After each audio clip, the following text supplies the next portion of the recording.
Hi, this is Michael Orl from MobileBurn.com, and I have with me today the Motorola Droid Pro for Verizon Wireless. This is a world roaming capable smartphone, runs Android 2.2, features a full QWERTY keyboard and a 3.1-inch half VGA resolution display. It's available now for $179.99 after a $100 mail-in rebate when picked up with a 2-year contract. So here's the box. Going to open up to see what comes inside. Up front and center is the phone itself. Open up here and see what else we have. Information for Verizon Wireless's global support. A very large Motorola charger, not one of the compact ones, and it's actually hardwired to the base, which is a little unusual these days. Here's a USB to micro USB cable, like we find with most of Motorola's devices. And you also find a series of adapters for using the power outside of the US market.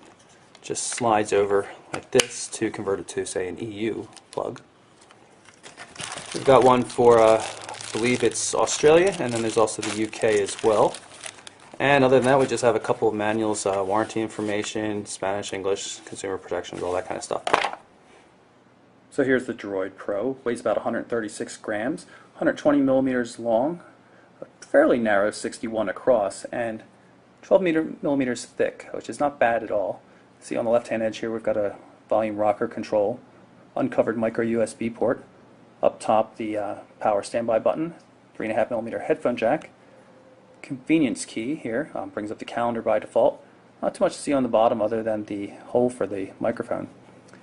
The back of the device is glossy with a little bit of a pattern here. You can see the 5 megapixel camera with its dual LED flash, and just down here a little bit of speaker grill, and there's a bump so as it doesn't rest completely against a flat surface, so you can still hear it when calls are coming in.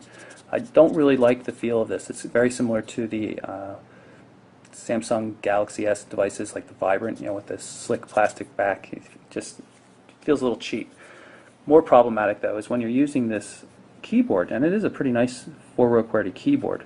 The keys have nice tactile feed, but like the back, they're a bit slippery, a little too slick. And when you're holding a device between your thumb and index fingers like this, you really want a back covering that's a lot more grippy than this gloss surface. So I think they should have gone with the matte, soft touch paints that they use on all the other droids. Would have been a much better decision. But with that said, the keyboard still has really nice feel. Got touch-sensitive buttons here: menu, home, back, and search. And I'm going to pull the rear cover off. You can see what's inside. Here we'll find the SIM card slot, because this is a world roaming device, of course. And there's a pre-installed 2 gig micro SD card.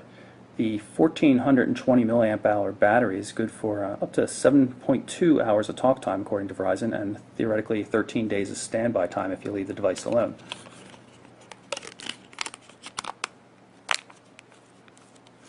Nice package overall, other than just maybe the surface here and on the keys. Really has a pretty good feel to it. I think this 3.1-inch display, which I'll activate right here, is about as big as you could possibly go in this form factor. Otherwise you start feeling like the BlackBerry Torch, for example, very top-heavy device. This one doesn't feel nearly as top-heavy as some of those devices. You can see that the device's display is pretty decent too. I mean, it's not a wide VGA resolution display like on the other top-end smartphones, but still looks pretty good. And of course you have full access to Moto Blur widgets, including the fact that you can resize them, which is always kind of cool. So let's take a look at the home screen here. You can see some pre-installed shortcuts. But down the bottom, the important things, there's phone, main menu, and contacts. Bring up the main menu here. Easy to add a shortcut to the home screen. You just long press on something from the main menu and then drop it on the home screen of choice. You can move things from one home screen to the next as well. And when you're done, and you want to get rid of it, you just drag it to the trash can. Up here is the notification area. We've got new messages. Go into the Gmail client. Looks like Gmail on just about any other device.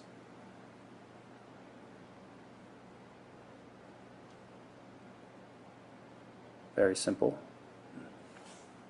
You can also use the stock email client to set up a Gmail or an Exchange or a regular IMAP or POP account. I set up our Gmail account again just so you could see the difference.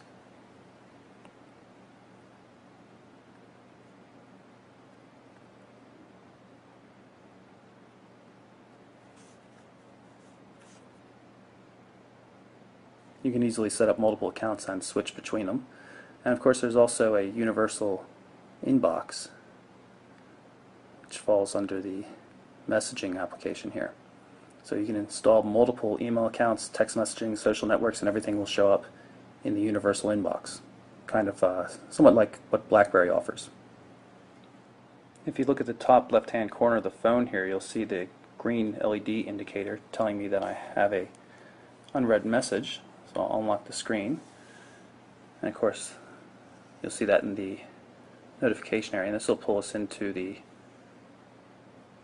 messaging client, the text messaging client. And type a quick reply. Good looking system, multicolored bubbles, different justifications. It works pretty well. It's visually very clear which message is coming from which party. And go back into the messaging application so you can see how it shows up in the universal inbox. So here are the text messages that have come in more recently than the Gmail messages. Here's the web browser showing the Mobile Burn homepage. And you get pretty good performance out of this because the phone has a 1 gigahertz TI-OMAP processor, so it's pretty speedy. The low resolution of the display starts to show here on the web browser though. Readable text when you're zoomed in a sufficient amount, but definitely could be easier. Of course, we've got double tap zooming and multi-touch zooming. Also have flash support. As you can see, the animated ads here. If I tap in, maybe we can pull up one of the videos I recently posted. And there it is for the 5 spot. Take a look at that.